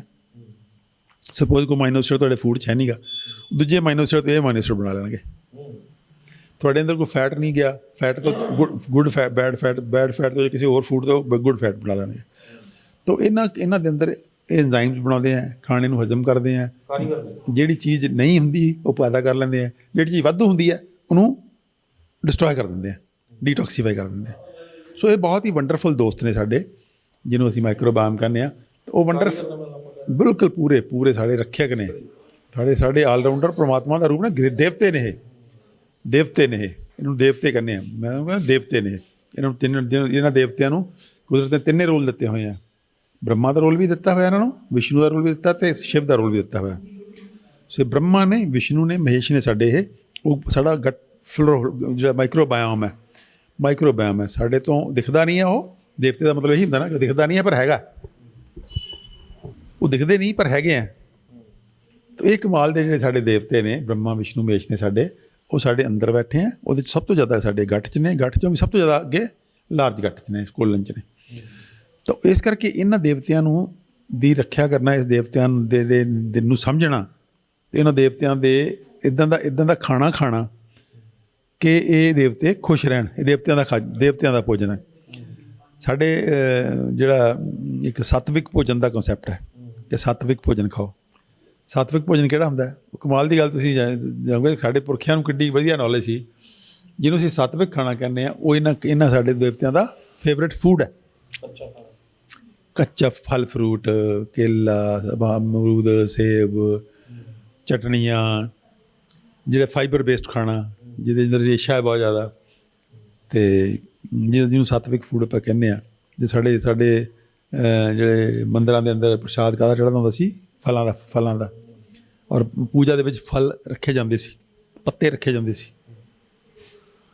ਇੱਦਾਂ ਦੇ ਨਾਂ ਬਣਾਏ ਜਾਂਦੇ ਸੀਗੇ ਖਾਣੇ ਕਿ ਉਹ ਜਿਹਨੂੰ ਆਪਾਂ ਸੱਤਵਿਕ ਕਹਿੰਦੇ ਸੀਗੇ। ਤਾਂ ਉਹ ਕੀ ਕਿੱਦਾਂ ਦਾ ਖਾਣਾ ਉਹ, ਜਿਹਨੂੰ ਅੱਜ ਅਸੀਂ ਪ੍ਰੀਬਾਇਓਟਿਕ ਕਹਿੰਦੇ ਹਾਂ। ਪ੍ਰੀਬਾਇਓਟਿਕ ਦਾ ਮਤਲਬ ਹੈ ਉਹ ਖਾਣਾ ਜਿਹੜਾ ਇਹਨਾਂ ਸਾਡੇ ਮਾਈਕਰੋਬਾਇਓਮ ਦਾ ਫੇਵਰੇਟ ਖਾਣਾ ਹੈ। ਪ੍ਰੋਬਾਇਓਟਿਕ ਕੌਣ ਨੇ? ਬਾਹਰੋਂ ਅਸੀਂ ਜਦੋਂ ਲੈਂਦੇ ਹਾਂ ਇਹਨਾਂ ਦੇਵਤਿਆਂ ਨੂੰ ਕਿਸੇ ਦਵਾਈ ਦੀ ਸ਼ਕਲ ਤੋਂ ਅਸੀਂ ਪ੍ਰੋਬਾਇਓਟਿਕ ਕਹਿ ਦਿੰਦੇ ਹਾਂ। ਉਹ ਦੇਵਤੇ ਕੁਦਰਤੀ ਸਾਡੇ ਕੁਦਰਤ ਨੇ ਸਾਡੇ ਅੰਦਰ ਪਾਏ ਹੋਏ ਆ, ਉਹਨੂੰ ਸਾਨੂੰ ਬਾਹਰੋਂ ਲੈਣ ਦੀ ਲੋੜ ਨਹੀਂ ਪੈਣੀ ਚਾਹੀਦੀ। ਬਾਹਰੋਂ ਲੈਣ ਦੀ ਲੋੜ ਉਦੋਂ ਪੈਂਦੀ ਹੈ ਜਦੋਂ ਅਸੀਂ ਆਪਣੇ ਐਂਟੀਬਾਇਓਟਿਕ ਖਾ ਕੇ ਜਾਂ ਕੋਈ ਜ਼ਹਿਰ ਖਾ ਕੇ ਉਹਨਾਂ ਨੂੰ ਮਾਰ ਲੈਂਦੇ ਹਾਂ, ਜਾਂ ਆਪਣੀਆਂ ਗਲਤੀਆਂ ਜਾਂ ਕਬਜ਼ ਕਰਕੇ ਵੀ ਮਰ ਜਾਣਗੇ। ਸਾਡੀ ਅੰਤੜੀਆਂ ਦੇ ਅੰਦਰ ਮਲ ਇਕੱਠਾ ਹੋ ਗਿਆ, ਉੱਤੇ ਜ਼ਹਿਰ ਬਣ ਗਏ, ਤਾਂ ਉਹ ਨਹੀਂ ਬਣਨਗੇ ਤਾਂ ਕੁਦਰਤੀ ਗੱਲ ਉਹਦਾ ਅੰਦਰ ਨੰਬਰ ਘੱਟ ਜਾਏਗਾ। ਤਾਂ ਕਿਸੇ ਨਾ ਕਿਸੇ ਕਾਰਨ ਕਰਕੇ ਜਿਹੜੇ ਇਹਨਾਂ ਦਾ ਨੰਬਰ ਘੱਟ ਜਾਂਦਾ ਹੈ, ਇਹਨਾਂ ਦੀ ਗਿਣਤੀ ਘੱਟ ਜਾਂਦੀ ਹੈ, ਇਹ ਮਰ ਜਾਂਦੇ ਆ, ਤਾਂ ਸਾਨੂੰ ਫਿਰ ਉਹ ਪ੍ਰੋਬਾਇਓਟਿਕ ਖਾਣੇ ਪੈਂਦੇ ਆ। ਤਾਂ ਪ੍ਰੋਬਾਇਓਟਿਕ ਉਹ ਬੈਕਟੀਰੀਆ ਨੇ ਜਿਹੜੇ ਕਿ ਸਾਨੂੰ ਚਾਹੀਦੇ ਆ, ਪ੍ਰੀਬਾਇਓਟਿਕ ਉਹ ਫੂਡ ਨੇ ਜਿਹੜੇ ਕਿ ਇਹਨਾਂ ਬੈਕਟੀਰੀਆ ਦਾ ਖਾਣਾ ਨੇ। ਤਾਂ ਸਾਨੂੰ ਇੱਦਾਂ ਦਾ ਖਾਣੇ ਚਾਹੀਦੇ ਆ ਜਿਹੜੇ ਕਿ ਪ੍ਰੀਬਾਇਓਟਿਕ ਹੋਣ। ਅਤੇ ਜੇ ਫਰਮੈਂਟਡ ਫੂਡ ਖਾਵਾਂਗੇ, ਅਸੀਂ ਕਹਿੰਦੇ ਫਰਮੈਂਟਡ ਮਿਲਟਸ ਖਾਓ, ਤਾਂ ਫਰਮੈਂਟਡ ਫੂਡ ਕੌਣ ਨੇ? ਉਹ ਪ੍ਰੋਬਾਇਓਟਿਕ ਵੀ ਨੇ। ਉਹਦੇ ਅੰਦਰ ਉਹ ਕੁਦਰਤ ਨੇ ਹਵਾ ਤੋਂ ਲੈ ਲੈਂਦੇ ਆ ਅਤੇ ਉਹ ਫਰਮੈਂਟ ਹੋ ਜਾਂਦੇ ਆ, ਉਹ ਖਮੀਰ ਹੋ ਜਾਂਦੇ ਆ। ਅਤੇ ਉਹ ਖਮੀਰ ਹੋਇਆ ਖਾਣਾ ਖਾਵਾਂਗੇ ਤਾਂ ਉਹ ਪ੍ਰੋਬਾਇਓਟਿਕ ਵੀ ਹੋ ਗਏ। ਸੋ ਜਿਹੜੇ ਖਮੀਰ ਕੀਤੇ ਹੋਏ ਮਿਲਟਸ ਨੇ ਉਹ ਕੀ ਨੇ? ਪ੍ਰੋਬਾਇਓਟਿਕ ਵੀ ਨੇ ਅਤੇ ਪ੍ਰੀਬਾਇਓਟਿਕ ਵੀ ਨੇ। ਤਾਂ ਵੰਡਰਫੁਲ ਫੂਡਸ, ਤਾਂ ਹੀ ਸਾਨੂੰ ਕਹਿੰਦੇ ਵੰਡਰ ਫੂਡਸ ਨੇ। ਸੋ ਖਮੀਰ ਕੀਤੇ ਹੋਏ ਮਿਲਟਸ, ਕਿਉਂਕਿ ਉਹਨਾਂ 'ਚ ਫਾਈਬਰ ਕੰਟੈਂਟ ਬਹੁਤ ਜ਼ਿਆਦਾ, 8 ਤੋਂ ਲੈ ਕੇ 12% ਫਾਈਬਰ ਕੰਟੈਂਟ ਹੈ। ਤਾਂ ਉਹਨੂੰ ਅਗਰ ਫਰਮੈਂਟ ਕਰ ਲਿਆ ਸੀ ਤਾਂ ਉਹ ਪ੍ਰੋਬਾਇਓਟਿਕ ਵੀ ਹੋ ਗਏ। ਸੋ ਪ੍ਰੋਬਾਇਓਟਿਕ ਅਤੇ ਪ੍ਰੀਬਾਇਓਟਿਕ ਦਾ ਕੰਬੀਨੇਸ਼ਨ ਜਦੋਂ ਖਾਂਦੇ ਹਾਂ ਅਸੀਂ ਤਾਂ ਸਾਡੀ ਸਿਹਤ ਬਹੁਤ ਜਲਦੀ ਰਿਸਟੋਰ ਹੋ ਜਾਂਦੀ ਹੈ। ਤਾਂ ਇਸ ਕਰਕੇ ਦੂਸਰੀ ਗੱਲ ਹੈ ਕਿ ਜਿਹੜੇ ਐਂਟੀਬਾਇਓਟਿਕਸ ਨਹੀਂ ਖਾਣੇ ਚਾਹੀਦੇ। ਐਂਟੀਬਾਇਓਟਿਕ ਸਭ ਤੋਂ ਗੰਦੇ ਜਿਹੜੇ ਨੇ ਦਵਾਈਆਂ ਨੇ, ਔਰ ਅਸੀਂ ਇੰਨਾ ਸਾਡੇ ਦਿਮਾਗਾਂ ਦੇ ਉੱਪਰ ਭੂਸਾ ਭਰ ਗਿਆ। ਉਹ ਡਾਕਟਰ ਤਾਂ ਦਿੰਦੇ ਨੇ, ਅਸੀਂ ਜਾ ਕੇ ਆਪਣੇ ਆਪ ਹੀ ਖਾਈ ਜਾਂਦੇ ਹਾਂ। ਉਸ ਅਸੀਂ ਡਾਕਟਰਾਂ ਤੋਂ ਹੌਲੀ ਪਿਛਲੇ 30-40 ਸਾਲਾਂ 'ਚ ਐਸਾ ਕਚਰਾ ਸਿੱਖਿਆ ਕਿ ਸਾਨੂੰ ਕੁਛ ਵੀ ਹੋਵੇ ਅਸੀਂ ਜਾ ਕੇ ਦਾੜ ਦੇ ਕੇ ਐਂਟੀਬਾਇਓਟਿਕ ਮੰਗ ਕੇ ਖਾ ਲੈਂਦੇ ਹਾਂ। ਉਹ ਟਾਈਮ ਟੂ ਟਾਈਮ ਐਂਟੀਬਾਇਓਟਿਕ ਬਦਲਦੇ ਰਹੇ ਹਾਂ। ਮੈਂ ਤਾਂ 50 ਸਾਲ ਦੇ ਡਾਕਟਰੀ ਕੀਤੀ ਹੈ। ਮੈਂ ਜਦੋਂ ਸ਼ੁਰੂ ਕੀਤੀ ਸੀ ਡਾਕਟਰੀ ਹੋਰ ਐਂਟੀਬਾਇਓਟਿਕ ਸੀਗੇ, ਅੱਜ ਕੁਛ ਹੋਰ ਨੇ। ਲੇਕਿਨ ਉਹ ਸਾਰਿਆਂ ਦਾ ਇਫੈਕਟ ਕੀ ਹੁੰਦਾ ਕਿ ਉਹਨਾਂ ਪ੍ਰੋਬਾਇਓਟਿਕਸ ਨਾਲ ਸਾਡੇ ਦੋਸਤ ਮਰ ਜਾਂਦੇ ਆ। ਜਦੋਂ ਇਹ ਦੋਸਤ ਮਰ ਜਾਂਦੇ ਆ ਤਾਂ ਤੁਸੀਂ ਹੈਰਾਨ ਹੋਵੋਗੇ ਕਿ ਦੁਨੀਆ ਦੀ ਕੋਈ ਸ਼ਕਤੀ ਸਾਨੂੰ ਬਚਾ ਨਹੀਂ ਸਕਦੀ। ਸਾਡੀ ਮੌਤ ਨਿਸ਼ਚਿਤ ਹੈ। ਇੱਕ ਐਂਟੀਬਾਇਓਟਿਕ ਖਾਣ ਵਾਲੇ ਬੰਦੇ ਦੀ ਇੱਕ ਸਟੇਜ ਆ ਜਾਂਦੀ ਹੈ ਜਿੱਥੇ ਉਹਨੂੰ ਕੋਈ ਦੁਨੀਆ ਦੀ ਸ਼ਕਤੀ ਨਹੀਂ ਬਚਾ ਸਕਦੀ। ਔਰ ਸਾਰੇ ਦੋਸਤਾਂ ਨੂੰ ਬੜੀ ਹੈਰਾਨੀ ਹੋਊਗੀ ਸੁਣ ਕੇ ਕਿ ਸਾਨੂੰ ਲੈਟਰਿਨ ਖਵਾਉਣੀ ਪੈਂਦੀ ਹੈ ਦਵਾਈ ਦੀ ਸ਼ਕਲ 'ਚ। ਅੱਜ ਦਵਾਈ ਦੀ ਸ਼ਕਲ 'ਚ ਲੈਟਰਿਨ ਇੱਕ ਰਜਿਸਟਰ ਹੋ ਚੁੱਕੀ ਹੈ। ਮੁੱਖੀ ਲੈਟਰਿਨ ਜਾਗ ਦੇ ਤੌਰ 'ਤੇ ਫਿਰ ਖਵਾਉਣੀ ਪੈਂਦੀ ਉਹਨੂੰ ਤਾਂ ਕਿ ਉਹ ਸਾਡੇ ਦੋਸਤ ਨੇ ਦੁਬਾਰਾ ਤੋਂ ਫਿਰ ਬਣ ਸਕਣ। ਸੋ ਇਸ ਕਰਕੇ ਇੱਥੋਂ ਤੱਕ ਪਹੁੰਚਣ ਦੀ ਨੌਬਤ ਨਹੀਂ ਆਉਣੀ ਚਾਹੀਦੀ ਕਦੀ ਵੀ, ਜੇ ਅਸੀਂ ਥੋੜ੍ਹੇ ਚੇਤਨ ਹੋਈਏ। ਕਿਉਂਕਿ ਐਂਟੀਬਾਇਓਟਿਕ ਖਾਣ ਦੀ ਆਮ ਤੌਰ 'ਤੇ ਲੋੜ ਨਹੀਂ ਪੈਂਦੀ। ਐਂਟੀਬਾਇਓਟਿਕ ਬੇਸਿਕਲੀ ਲਾਈਫ ਸੇਵਿੰਗ ਦਵਾਈ ਹੈ, ਔਰ ਲਾਈਫ ਸੇਵਿੰਗ ਸਿਚੁਏਸ਼ਨ 'ਚ ਹੀ ਖਾਣੀ ਚਾਹੀਦੀ ਹੈ। ਸਿਰਫ ਸ਼ੌਕੀਆ ਨਹੀਂ ਖਾਣੀ ਚਾਹੀਦੀ, ਕਿਉਂਕਿ ਬਹੁਤ ਸਾਰੇ ਹਰਬਲ ਚੀਜ਼ਾਂ ਨੇ ਸਾਡੇ ਕੋਲ ਜਿਹੜੀਆਂ ਸਾਡੇ ਗੱਟ ਫਲੋਰਾ ਨੂੰ ਬਿਲਕੁਲ ਛੇੜੇ ਬਿਨਾਂ ਵੀ ਉਹ ਐਂਟੀਬਾਇਓਟਿਕ ਦਾ ਰੋਲ ਪਲੇ ਕਰ ਜਾਂਦੇ ਆ। ਸਾਡੇ ਕੋਲ ਨਿੰਮ ਹੈ, ਗਲੋ ਹੈ, ਆਪਣੀ ਤੁਹਾਡਾ ਜਿੰਨੀਆਂ ਕੌੜੀਆਂ ਚੀਜ਼ਾਂ ਨੇ, ਤੁਲਸੀ ਹੈ, ਅਮਲਾ ਹੈ, ਬਹੁਤ ਸਾਰੀਆਂ ਇਹੋ ਜਿਹੀਆਂ ਚੀਜ਼ਾਂ ਨੇ ਜਿਹੜੀਆਂ ਸਾਡਾ ਐਂਟੀਬਾਇਓਟਿਕ ਦਾ ਕੰਮ ਕਰ ਜਾਂਦੀਆਂ ਨੇ, ਲੇਕਿਨ ਉਹ ਗੱਟ ਫਲੋਰਾ ਨੂੰ ਡਿਸਟਰਬ ਨਹੀਂ ਕਰਦੀਆਂ। ਲੇਕਿਨ ਜਿਹੜੇ ਸਿੰਥੈਟਿਕ ਮੈਨ ਮੇਡ ਐਂਟੀਬਾਇਓਟਿਕਸ ਨੇ ਇਹ ਬਹੁਤ ਹੀ, ਇਹ ਤਾਂ ਐਟਮ ਬੰਬ ਹੁੰਦੇ ਆ। ਉਹਨਾਂ ਸਾਡੇ ਦੋਸਤਾਂ ਲਈ ਐਟਮ ਬੰਬ ਹੈ। ਤੁਸੀਂ ਐਂਟੀਬਾਇਓਟਿਕ ਖਾ ਲਿਆ ਤਾਂ ਤੁਸੀਂ ਸਮਝੋ ਆਪਣੇ ਦੋਸਤਾਂ 'ਤੇ ਐਟਮ ਬੰਬ ਸੁੱਟਤਾ, ਉਹ ਦੜ ਮਰ ਜਾਂਦੇ ਆ ਸਾਰੇ। ਤਾਂ ਇਸ ਕਰਕੇ ਬਹੁਤ ਚੇਤੰਨ ਰਹਿਣਾ ਚਾਹੀਦਾ ਐਂਟੀਬਾਇਓਟਿਕ ਖਾਣ ਤੋਂ। ਐਂਟੀਬਾਇਓਟਿਕ ਦੀ ਵਰਤੋਂ ਜਿਹੜੀ ਆ ਬਹੁਤ ਜ਼ਿਆਦਾ ਸੋਚ ਸਮਝ ਕੇ ਕਰਨੀ ਚਾਹੀਦੀ ਹੈ। ਸਿਰਫ ਅਤੇ ਸਿਰਫ ਲਾਈਫ ਸੇਵਿੰਗ ਸਿਚੁਏਸ਼ਨ 'ਚ ਕਰਨੀ ਚਾਹੀਦੀ ਹੈ। ਜਿੱਥੇ ਕਿ ਜ਼ਿੰਦਗੀ ਮੌਤ ਦਾ ਸਵਾਲ ਖੜਾ ਹੋ ਜਾਵੇ ਉੱਥੇ ਤਾਂ ਵਰਤਣਾ ਹੀ ਵਰਤਣਾ ਸੀ ਐਂਟੀਬਾਇਓਟਿਕ। ਲੇਕਿਨ ਇੱਦਾਂ ਹੀ ਨਹੀਂ, ਜਿਹੜੀ ਸਭ ਤੋਂ गंदी उदाहरण है उसकी। मैं दर्शकों को बताना चाहूँगा डॉक्टर अमर सिंह आज़ाद जो MBBS MD हैं, मैं आचार्य मनीष, हमारे साथ डॉक्टर अवधेश पांडे वो भी MBBS MD हैं, डॉक्टर बिस्वरूप राय चौधरी, डॉक्टर खादर वली और हमारे पास 250 डॉक्टर्स की टीम, हमारी पूरी टीम ने मिल के पूरे भारत से शुगर को, BP को, जो गोलियां खिलाकर कंट्रोल करने का जो साइंस चल रही है जिसको मेडिकल माफिया बोलते हैं, जो ये बोलता है कि गोली खा के कंट्रोल होती है, हम बिना दवाइयां शुगर को भी BP को भी रिवर्स करना सिखा रहे हैं। तो आप हिम्स हॉस्पिटल चंडीगढ़ में संपर्क करो। ये यहाँ पे ये hymns hospital and institute of integrated medical sciences जो कि डेराबस्सी चंडीगढ़ में है। तो जब आप यहाँ पे आ रहे हैं तो क्या आपकी एक्सपेक्टेशन होनी चाहिए, वो एक्सपेक्टेशन हमारे थेरेपी से मैच हो रही कि नहीं, ये आपके लिए जानना ज़रूरी है before you start thinking about coming here. यहाँ आने से पहले कुछ बातें आपके दिमाग में क्लियर होनी चाहिए। तो उनमें एक काम हमारा होता है कि ड्रग्स, दवाइयाँ जो अननेसेसरी दवाइयाँ मिलती हैं, दी जाती हैं, जो एक वजह होती है पेशेंट की किडनी के ख़राब होने का, तो उन ड्रग्स को हम ड्रास्टिकली टेपर डाउन करते हैं, ड्रास्टिक टेपर डाउन। तो पहले तो मेंटल सेटअप ये करके आना है कि यहाँ आएंगे तो दवाइयाँ ड्रास्टिक टेपर डाउन हो सकती हैं। अगर आप उसके लिए तैयार हैं तो यहाँ पे आइए। इनका डायलिसिस पे है तो डायलिसिस का नेचुरल डायलिसिस पे आ जाएगा। हम तो बड़े सिंपली पेशेंट को ये समझाते हैं कि दुनिया में कोई भी बीमारी ज़ुबान पे लगाम नहीं है इसलिए आई है। अगर ज़ुबान पे लगाम खाने के लिए है तो डॉक्टर से वास्ता नहीं पड़ेगा। दूसरा, जो हमारे कैंसर के पेशेंट्स हैं, कैंसर के पेशेंट्स ये पहले ही जैसे डायग्नोसिस होता है उम्मीद छोड़ देते हैं कि अब तो टिकट कट गया, अब तो जाने की तैयारी हो गई, और साइकोलॉजिकली बहुत लो हो जाते हैं। तो छोटी छोटी चीज़ें भी उनके लिए बड़ा घातक हो जाती हैं। हम सबसे पहले उनको ये समझाते हैं कि ये जो कैंसर है ये आपका अपना सेल है जो इस स्थिति में आया है। क्या कोई स्थिति ऐसी है जिससे हम इसको रिवर्स कर पाएँ, और हम वही ये करते हैं। ये जितने भी आप पेशेंट देख रहे हैं ये सभी कैंसर के पेशेंट हैं। हिम्स हॉस्पिटल में हम लोग आयुर्वेद की अम्ब्रेला के नीचे हम लोग काम करते हैं, और यहाँ पे बिना किसी दवाई के, बिना किसी सर्जरी के बीमारियों का इलाज करते हैं। लीवर रोग, किडनी रोग, heart, psoriasis, cancer, leucoderma, BP, sugar, thyroid, मोटापा, घुटनों का दर्द, या आप भी हैं इन जैसी किसी भी लाइलाज बीमारी से परेशान, तो अब आपको चिंता करने की कोई आवश्यकता नहीं है, क्योंकि हम लेकर आए हैं हिम्स के नाम से दिल्ली व चंडीगढ़ के अंदर 2 बड़े हॉस्पिटल हैं, जहां पर आपके खाने पीने रहने की सुविधा के साथ साथ एक ही छत के नीचे Ayurveda, panchakarma, naturopathy, homeopathy, allopathy व आहारीय चिकित्सा के माध्यम से आपकी बीमारी का सही समय पर सही समाधान किया जाता है। अगर आप भी चाहते हैं अपनी बीमारी का सही समाधान सही समय पर पाना, तो आप हमारे हिम्स हॉस्पिटल में आकर भी अपनी बीमारी का इलाज करवा सकते हैं। ਜੱਟ ਫਲੋਰੀ ਤਾਂ ਤੁਹਾਡੀ ਅੰਤੜੀਆਂ ਦਾ ਹਿੱਸਾ ਹੈ।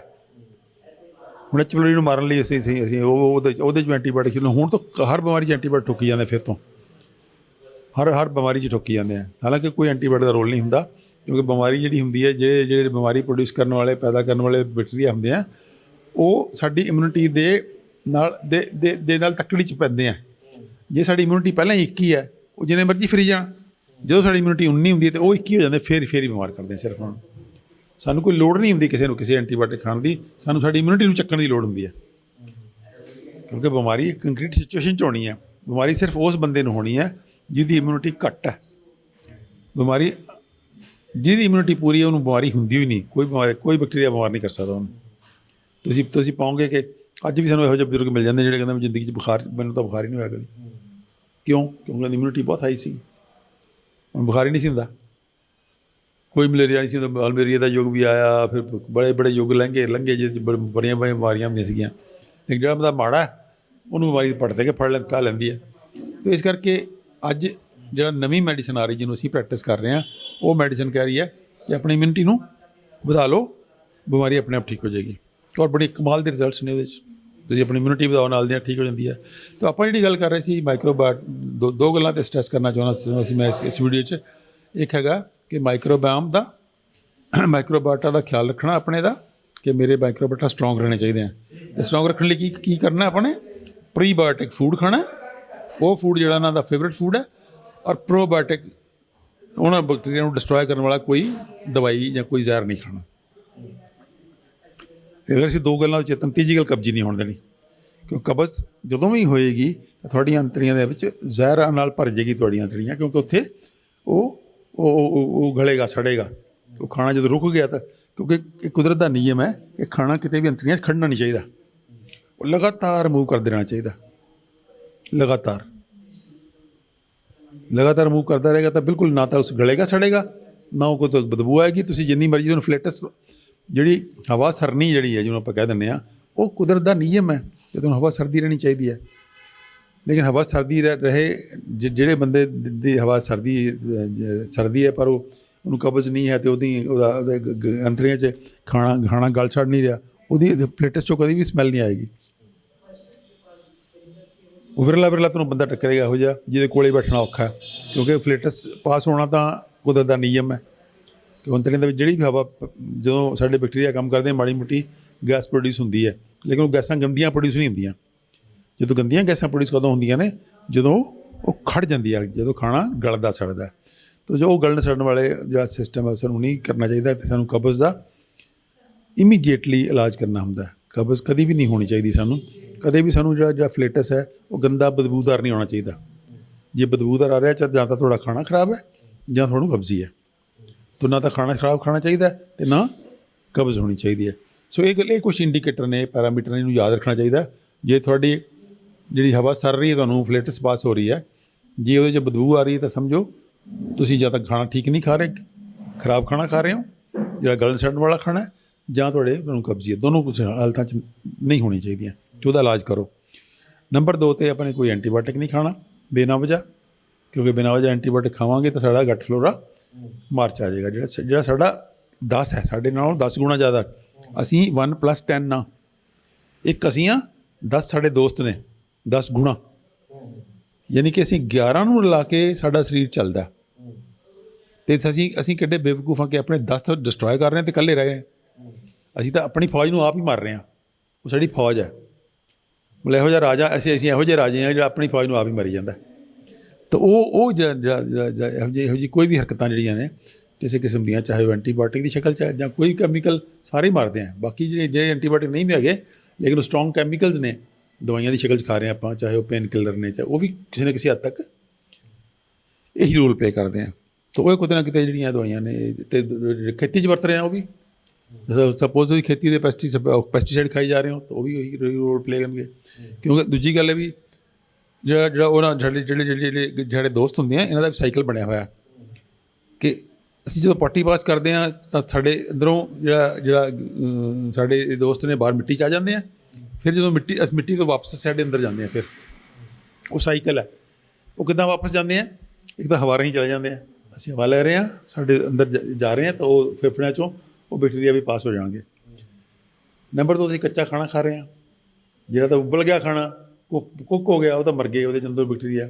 ਲੇਕਿਨ ਜਦੋਂ ਜਿਹੜਾ ਕੁੱਕ ਨਹੀਂ ਹੋਇਆ, ਸਪੋਜ਼ ਖੀਰਾ ਖਾਇਆ, ਮੂਲੀ ਖਾਈ, ਗਾਜਰ ਖਾਈ, ਅੰਬ ਖਾਇਆ, ਕੋਈ ਫਰੂਟ ਖਾਇਆ, ਤਾਂ ਉਹਦੇ ਅੰਦਰ ਉਹ ਅਸੀਂ ਕਦੇ ਸਾਨੂੰ ਯਾਦ ਰੱਖਣਾ ਚਾਹੀਦਾ ਕਿ ਉਹ ਅੰਬ ਨਹੀਂ ਖਾ ਰਹੇ, ਅੰਬ ਦੇ ਨਾਲ ਉਹਦੇ ਅੰਦਰ ਜਿਹੜੇ ਬੈਕਟੀਰੀਆ ਨੇ ਉਹ ਵੀ ਖਾ ਰਹੇ ਹਾਂ। ਖੀਰਾ ਨਹੀਂ ਖਾ ਰਹੇ, ਖੀਰੇ ਦੇ ਨਾਲ ਹਰ ਵੱਡੇ ਜੀਵ ਦਾ ਸਰੀਰ ਜਿਹੜਾ ਹੈ, ਉਹ ਜਿਵੇਂ ਸਾਡਾ ਸਰੀਰ ਭਰਿਆ ਹੋਇਆ 10 ਗੁਣਾ ਜ਼ਿਆਦਾ ਬੈਕਟੀਰੀਆ ਨਾਲ, ਉੱਦਾਂ ਹੀ ਹਰ ਜੀਵ ਦਾ ਸਰੀਰ ਵੀ ਇਹੀ ਭਰਿਆ ਹੋਇਆ। ਜੋ ਅਸੀਂ ਕੱਚਾ ਖਾਵਾਂਗੇ ਤਾਂ ਨਾਲ ਅਸੀਂ ਉਹ ਵੀ ਖਾ ਲਾਂਗੇ ਜੋ ਮਿੱਟੀ 'ਚ ਸੀਗਾ। ਸੋ ਸੋਇਲ ਫਲੋਰਾ ਅਤੇ ਗਟ ਫਲੋਰਾ ਇੱਕੋ ਹੀ ਹੁੰਦਾ। ਜੋ ਮਿੱਟੀ 'ਚ ਹੈ ਉਹੀ ਸਾਡੇ ਅੰਦਰ ਹੈ, ਕਿ ਉਹੀ ਮਿੱਟੀ ਸਾਡੇ ਅੰਦਰ ਖਾਣੇ ਦੀ ਸ਼ਕਲ 'ਚ ਜਾ ਰਹੀ ਹੈ। ਅਤੇ ਜਦੋਂ ਅਗਲੇ ਰੋਜ਼ ਸੁਬਾਹ ਸਾਡੀ ਪਾਰਟੀ ਹੈ, ਉਹ ਮਿੱਟੀ 'ਚ ਜਾ ਰਹੀ ਹੈ। ਤਾਂ ਇੱਕ ਸਾਈਕਲ ਹੈ, ਤਾਂ ਉਹ ਸਾਈਕਲ ਨੂੰ ਟੁੱਟਣ ਨਹੀਂ ਦੇਣਾ, ਉਹ ਸਾਈਕਲ ਨੂੰ ਟੁੱਟਣ ਨਹੀਂ ਦੇਣਾ। ਜੇ ਅਸੀਂ ਆਪਣੀ ਪਾਰਟੀ ਨੂੰ ਮਿੱਟੀ ਤੱਕ ਪਹੁੰਚਾ ਦਾਂਗੇ ਤਾਂ ਕੁਦਰਤ ਦੀ ਸੇਵਾ ਹੈ, ਕਿਉਂਕਿ ਕੁਦਰਤ ਨੇ ਉਹਨੂੰ ਫਿਰ ਫੂਡ ਦੇ ਤੌਰ 'ਤੇ ਵਰਤ ਲੈਣਾ, ਠੀਕ ਹੈ ਨਾ। ਅਸੀਂ ਉੱਥੇ ਵੀ ਜ਼ਹਿਰ ਪਾਉਣੇ ਸ਼ੁਰੂ ਕਰਤੇ, ਫਲਸ਼ਾਂ ਦੇ ਵਿੱਚ ਉਹ ਪਾਈ ਜਾਂਦੇ ਹਾਂ, ਅਸੀਂ ਹਾਰਪਿਕ ਪਾਈ ਜਾਂਦੇ ਹਾਂ, ਅਤੇ ਪਤਾ ਨਹੀਂ ਕਿਆ ਸੁਆਖੇ ਪਾਈ ਜਾ ਰਹੇ ਹਾਂ, ਉੱਥੇ ਮਾਰੀ ਜਾ ਰਹੇ ਹਾਂ। ਉਹ ਕੁਦਰਤ ਦੀ ਨਾਲ ਦੁਸ਼ਮਣੀ ਹੈ। ਜਿਹੜਾ ਤੁਸੀਂ ਗੱਲ ਕੀਤੀ ਹੈ ਵੀ ਮਿੱਟੀ ਜਿਹੜੀ ਹੈ, ਜੋ ਬਾਹਰ ਮਿੱਟੀ 'ਚ ਹੈ ਉਹੀ ਸਾਡੇ ਅੰਦਰ ਹੈ, ਯਾਨੀ ਜੋ ਬ੍ਰਹਮੰਡੇ ਸੋਹੀ ਪਿੰਡੇ, ਆਪਾਂ ਜਿਹੜਾ ਬਾਣੀ ਵੀ ਇਹੀ ਕਹਿੰਦੀ ਹੈਗੀ। ਸੋ ਹੁਣ ਆਪਾਂ ਇੱਧਰ ਆਈਏ, ਜੇਕਰ ਕਿਸੇ ਬੰਦੇ ਦਾ ਗਟ ਫਲੋਰਾ ਵੀਕ ਹੈ ਤਾਂ ਫਿਰ ਉਹ ਮਿੱਟੀ ਨਾਲ ਮਿੱਟੀ ਹੋਵੇ। ਬਿਲਕੁਲ। ਅੱਜ ਤੁਸੀਂ ਹੈਰਾਨ ਹੋਵੋਗੇ ਕਿ ਪੁਰਾਣੇ ਜ਼ਮਾਨੇ 'ਚ ਬੜੀ ਇੱਕ ਜਿਹਨੂੰ ਕਹਿੰਦੇ ਆ ਇੱਕ ਸੀਗਾ ਵੀ ਬੱਚੇ ਨੂੰ ਸਾਫ਼ ਸੁਥਰਾ ਰੱਖੋ, ਥੱਲੇ ਨਾ ਜਾਣ ਦਿਓ, ਹਾਏ ਮਿੱਟੀ ਲੱਗੇਗੀ, ਹੱਥਾਂ ਨੂੰ ਮਿੱਟੀ ਲੱਗ ਜਾਏਗੀ, ਬੱਚਾ ਮਿੱਟੀ 'ਚ ਖੇਡੇਗਾ ਬਿਮਾਰ ਹੋ ਜਾਏਗਾ। ਉਲਟਾ ਆ ਗਿਆ, ਜਿਹੜਾ ਬੱਚਾ ਮਿੱਟੀ ਨਾਲ ਨਹੀਂ ਖੇਡੇਗਾ ਉਹ ਜ਼ਿਆਦਾ ਬਿਮਾਰ ਹੋਏਗਾ। ਮਿੱਟੀ ਨਾਲ ਖੇਡਣ ਦਿਓ। ਸਾਡੇ ਕਹਾਣੀਆਂ ਪਈਆਂ ਨੇ, ਕ੍ਰਿਸ਼ਨ ਭਗਵਾਨ ਦੀ ਕਹਾਣੀ ਵੀ ਕ੍ਰਿਸ਼ਨ ਭਗਵਾਨ ਮਿੱਟੀ ਖਾ ਰਿਹਾ ਸੀਗਾ, ਸਾਖੀਆਂ ਨੇ ਸਾਡੀਆਂ। ਅਤੇ ਸਾਡੇ ਮਿੱਟੀ ਨਾਲ ਮਿੱਟੀ ਹੋਣਾ ਜਿਹੜਾ ਸੀ ਉਹ ਸਿਹਤ ਦੀ ਨਿਸ਼ਾਨੀ ਸੀਗਾ। ਤੋ ਇਸ ਕਰਕੇ ਅੱਜ ਤਾਂ ਅਸੀਂ ਬੱਚਿਆਂ ਨੂੰ ਹੁਣ ਕਹਿੰਦੇ, ਬੱਚਿਆਂ ਨੂੰ ਇਨਕਰੇਜ ਕਰੋ ਮਿੱਟੀ ਜਾਣ। ਘਰ 'ਚ ਇਹੋ ਜਿਹਾ ਕੁਛ ਕਾਰਨਰ ਤੁਹਾਡੇ ਘਰ 'ਚ ਇਹੋ ਜਿਹਾ ਹੋਣਾ ਚਾਹੀਦਾ ਜਿਹੜਾ ਕੱਚਾ ਹੋਵੇ, ਤਾਂ ਕਿ ਤੁਹਾਡੇ ਘਰ 'ਚ ਮਿੱਟੀ ਕਿਸੇ ਨਾ ਕਿਸੇ ਥੋੜ੍ਹੀ ਬਹੁਤੀ ਉੱਡੇ।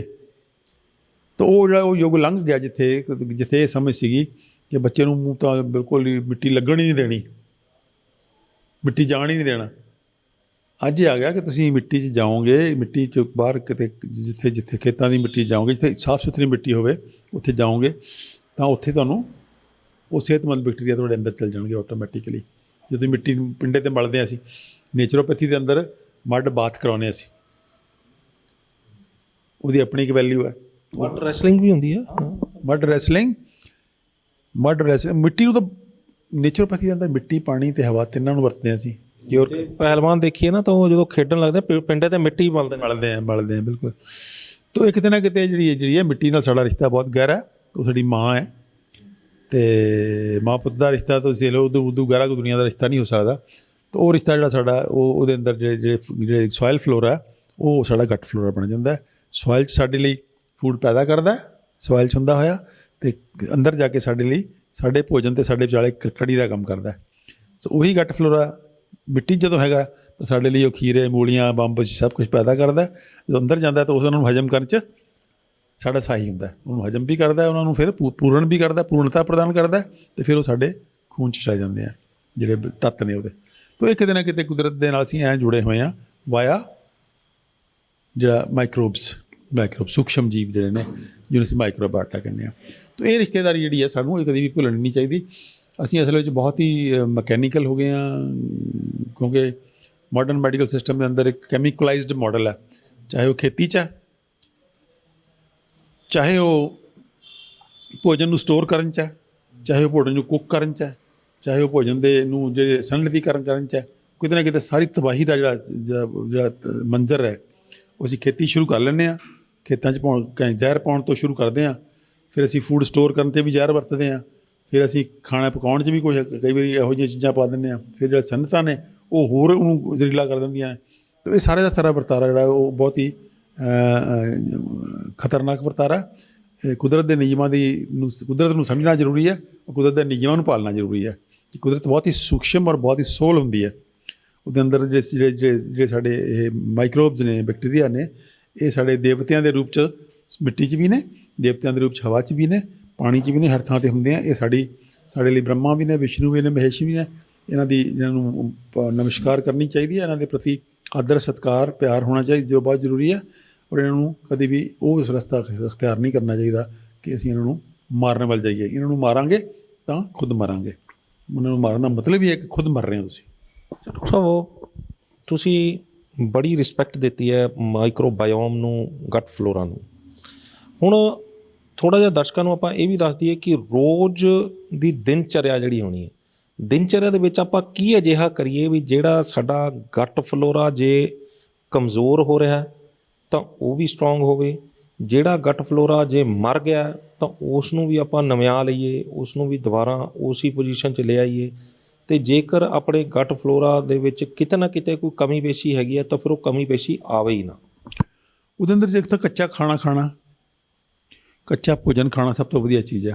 ਜੇ ਕੱਚਾ ਭੋਜਨ ਅਸੀਂ ਖਾਵਾਂਗੇ ਤਾਂ ਹੀ ਹੁਣ ਕਹਿੰਦੇ ਕਿ ਘੱਟੋ ਘੱਟ 50% ਖਾਣਾ ਜਿਹੜਾ ਕੱਚਾ ਹੋਣਾ ਚਾਹੀਦਾ। ਜਦੋਂ ਕੱਚਾ ਖਾਣਾ ਜਦੋਂ ਵੀ ਖਾਂਦੇ ਅਸੀਂ ਤਾਂ ਅਸੀਂ ਉਹ ਜਿਹੜਾ ਸੋਇਲ ਤੋਂ ਆਇਆ ਹੋਇਆ ਫਲੋਰਾ ਉਹਦੇ ਹਿੱਸਾ ਦਾ ਉਹ ਹਰ ਫੂਡ ਦਾ ਹਿੱਸਾ ਹੁੰਦਾ, ਚਾਹੇ ਉਹ ਪੱਤਿਆਂ ਤੋਂ ਲੈ ਕੇ ਫਲ ਤੱਕ, ਬੀਜ ਤੱਕ, ਕੁਛ ਵੀ ਹੈ, ਹਰ ਚੀਜ਼ ਦੇ ਅੰਦਰ ਗਟ ਫਲੋਰਾ। ਈਵਨ ਤੁਸੀਂ ਹੈਰਾਨ ਹੋਵੋਗੇ ਕਿ ਜੇ ਦਹੀਂ ਦੀ ਤੁਹਾਡੇ ਕੋਲ ਜਾਗ ਨਾ ਹੋਵੇ ਤਾਂ ਮਿਰਚੀ ਦੀ ਪਿਛਲਾ ਹਿੱਸਾ ਜੇ ਤੁਸੀਂ ਦੁੱਧ 'ਚ ਪਾ ਦਿਓ ਤਾਂ ਦਹੀਂ ਜੰਮ ਜਾਂਦੀ ਹੈ। ਕਿਉਂਕਿ ਉਹਦੇ 'ਚ ਸੇਮ ਫਲੋਰਾ ਹੈਗਾ, ਮਿਰਚੀ ਦੀ ਡੰਡੀ ਜਿਹੜੀ। ਹਾਂ, ਤਾਂ ਇੱਦਾਂ ਹੀ ਹੈ। ਆਪਾਂ ਕਹਿੰਦੇ ਹਾਂ ਕਿ ਜੇ ਤੁਸੀਂ ਕਿਸ਼ਮਿਸ਼ ਭਿਓਈ ਹੈ ਤਾਂ ਉਹਦਾ ਜਿਹੜਾ ਪਾਣੀ ਪੀ ਲਓ। ਕਿਉਂਕਿ ਉਹਦੇ ਜਿਹੜਾ ਫਲੋਰਾ ਸੀਗਾ, ਉਹਦੇ ਜਿਹੜੇ ਬੈਕਟੀਰੀਆ ਸੀਗੇ ਉਹ ਤਾਂ ਉਸ ਪਾਣੀ 'ਚ ਆ ਗਏ, ਉਹਨੇ ਰਾਤ ਪੈ ਰਹੇ ਤਾਂ ਰਾਤ ਭਿੱਜੇ, ਉਹ ਮਲਟੀਪਲਾਈ ਕਰਕੇ ਹੁਣ ਪਾਣੀ ਅੰਮ੍ਰਿਤ ਬਣ ਗਿਆ। ਇੱਕ ਚੀਜ਼ ਦੱਸੋ, ਤੁਸੀਂ ਇੱਥੇ ਗੱਲ ਛੇੜੀ ਹੈਗੀ ਮਿਰਚੀ ਦੀ ਡੰਡੀ ਦੀ, ਇਹਦਾ ਮਤਲਬ ਆਪਾਂ ਮਿਰਚੀ ਜਿਹੜੀ ਖਾਂਦੇ ਹਾਂ, ਜੇ ਡੰਡੀਆਂ ਆਪਾਂ ਨੂੰ ਜ਼ਰੂਰ ਖਾਣੀਆਂ ਚਾਹੀਦੀਆਂ ਨੇ ਕਿਉਂਕਿ ਉਹਦੇ ਵਿੱਚ ਵੀ ਕਾਫੀ ਗਟ ਫਲੋਰਾ ਟਾਈਪ। ਡੰਡੀ ਇਸ ਕਰਕੇ ਹੁੰਦੀ ਨਾ ਕਿ ਡੰਡੀ ਤੋਂ ਗਰੋ ਕਰ ਰਹੀ ਹੈ ਨਾ, ਉਹ ਜਿੱਥੇ ਗਰੋਥ ਹੋ ਰਹੀ ਉੱਥੇ ਉਹ ਬੈਕਟੀਰੀਆ ਜ਼ਿਆਦਾ ਹੋਣਗੇ। ਉਹੀ ਕਹਿ ਰਿਹਾ ਮੈਂ, ਫਾਇਦੇਮੰਦ ਆ ਉਹ ਚੀਜ਼।